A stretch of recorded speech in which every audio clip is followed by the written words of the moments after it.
వెనుకటికెప్పుడో ఆడలేక మధ్యలో ఓడు. అంటే ఎవరో డాన్స్ చేయమంటే సరిగ్గా డోలు వాయించట్లేదనేమో అనే అర్థం వచ్చేలాగా మధ్యలో ఓడు. అంటే మధ్యలో కొట్టేవాడు ఓడిపోయినట్టుగా తాను మాత్రం బాగానే డాన్స్‌లో పెర్ఫార్మ్ చేస్తున్నట్టుగా గతంలో ఇటువంటి ఒక సామెత ఉంది. అట్లాగే ఇప్పుడు జూబ్లీ హిల్స్ ఫలితం తర్వాత, ఓటమి తర్వాత బీఆర్ఎస్ వర్కింగ్ ప్రెసిడెంట్ కేటీఆర్ ఏం చెప్తున్నాడంటే, ఎన్ని రకాల అక్రమాలు, అవకతవకలు, ప్రలోభాలు, ఒత్తిళ్లు జరిగాయో మీ అందరికీ తెలుసు అని ఆయన చెప్తున్నాడు. అంటే ఈ ఎన్నికలు సక్రమంగా జరగలేదు, ప్రలోభాలతో జరిగాయి, ఎన్నికల్లో సర్వత్రా అవకతవకలు జరిగాయి. కనుక ఇది ఇది గెలిపే కాదు, అది కాంగ్రెస్ పార్టీ గెలిపే కాదు. అండ్ ఈ రాష్ట్రంలో కాంగ్రెస్ పార్టీకి ప్రత్యామ్నాయం బీఆర్ఎస్ మాత్రమే అని ప్రజలు స్పష్టమైన తీర్పునిచ్చినట్టు ఆయన ఒక విశ్లేషణ చేశాడు. ఎన్నికల్లో అధికార యంత్రాంగం మొత్తంగా ఎట్లా మోహరించిందో మీ అందరికీ తెలుసని అన్నాడు. అండ్ 2014 to 2023 అంటే కేసీఆర్ హయాంలో, కేసీఆర్ 10 ఏళ్ల పాటు ముఖ్యమంత్రిగా ఉన్న రెజ్యూమ్లో 7 చోట్ల ఉప ఎన్నికలు జరిగితే, 7 సందర్భాల్లో ఉప ఎన్నికలు జరిగితే ఒక్క చోట కూడా కాంగ్రెస్ పార్టీ గెలవలేదు. ఇది ఆయన థియరీ. మేము 5 చోట్ల గెలిచాం, 2 చోట్ల ఓడిపోయాం. అంటే 2 చోట్ల అంటే హుజురాబాద్ అండ్ దుబ్బాక, ఆ 2 చోట్ల బీజేపీ గెలిచింది. బహుశా కేటీఆర్ అదే చెప్పాలనుకున్నట్టుంది. ఈ ఎన్నికల్లో మేము కులం మతం జోలికి పోలేదు, బూతులు మాట్లాడలేదు, ప్రజా సమస్యల గురించి మాత్రమే మాట్లాడాము. 10 ఏళ్లలో మేము ఏం చేశామనేది లెక్కలతో సహా చెప్పాము. బాకీ కార్డు ద్వారా కాంగ్రెస్ ఎగ్గొట్టినవి ఏమిటో తెలియజేశాము. హైదరాబాద్లో రోడ్ల దుస్థితి, శాంతి భద్రతల గురించి చెప్పాము. అండ్ మేము మాట్లాడినందుకే మైనార్టీకి అజరుద్దీన్కి మంత్రి పదవి ఇచ్చారు. ఇదంతా కూడా ఈ కేటీఆర్ విశ్లేషణ అనండి, లేకుంటే ఆయన భావన అనండి, మరొకటి.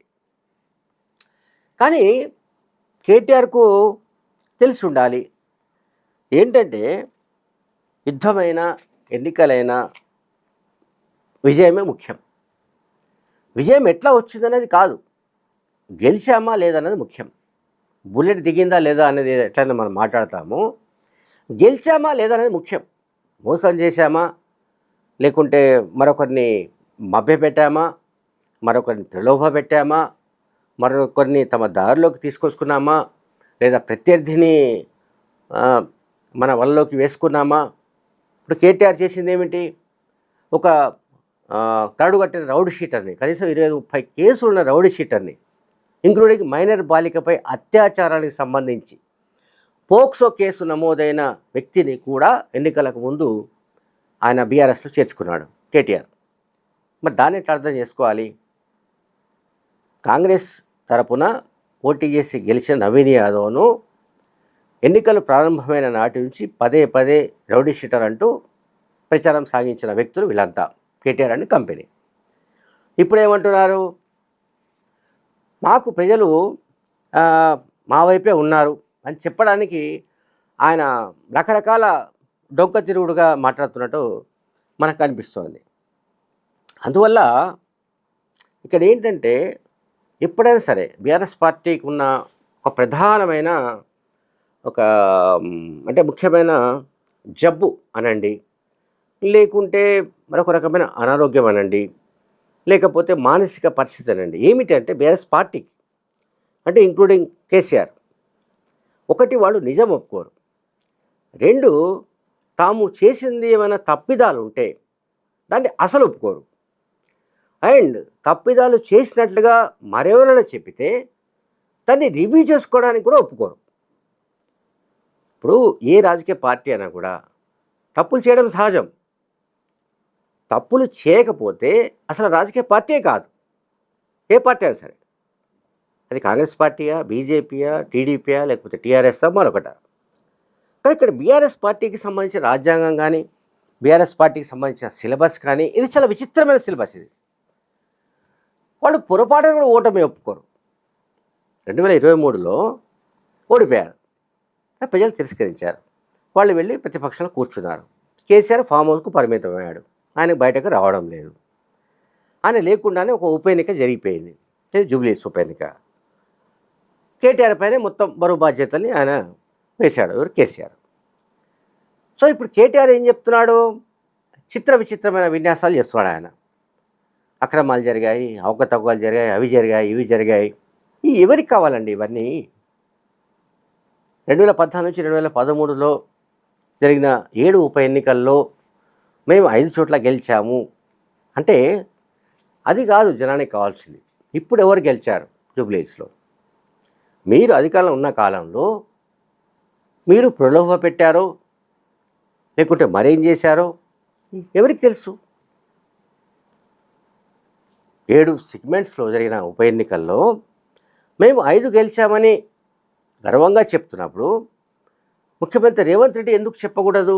మా హయాంలో 2 ఏళ్లలో జరిగిన 2 ఉప ఎన్నికల్లో మేము గెలిచాం అన్నది Congress party statement. Revanth Reddy statement, CM statement.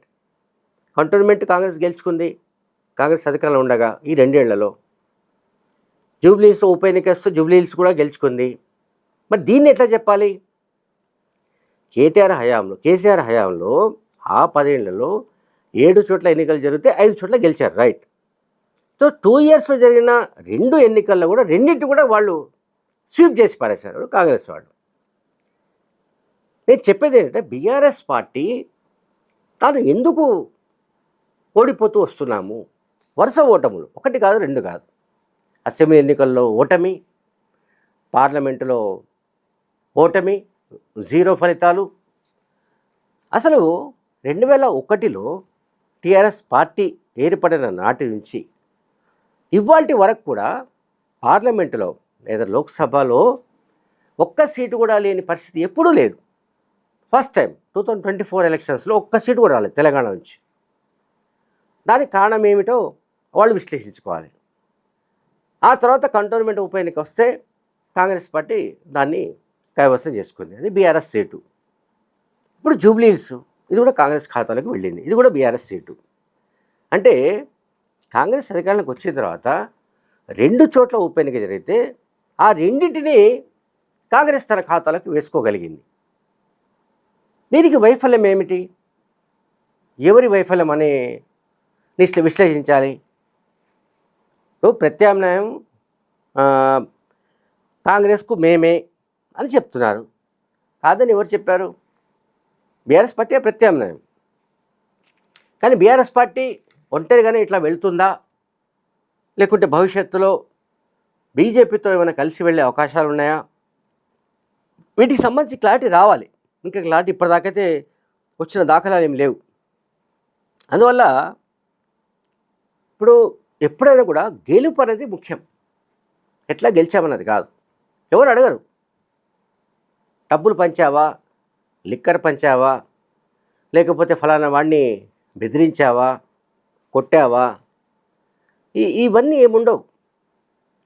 ఇక్కడ మీరు ఏదైతే బీఆర్ఎస్ పార్టీ ఏదైతే ప్రచారాన్ని కొనసాగించిందో ఆ ప్రచారాన్ని ప్రజలు తిరస్కరించారు.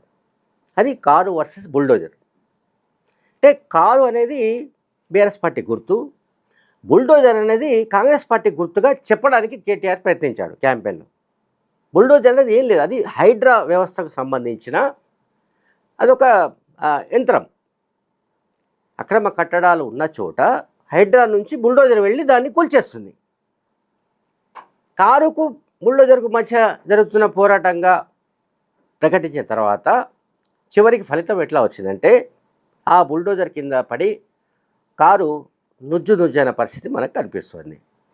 Thank you very much.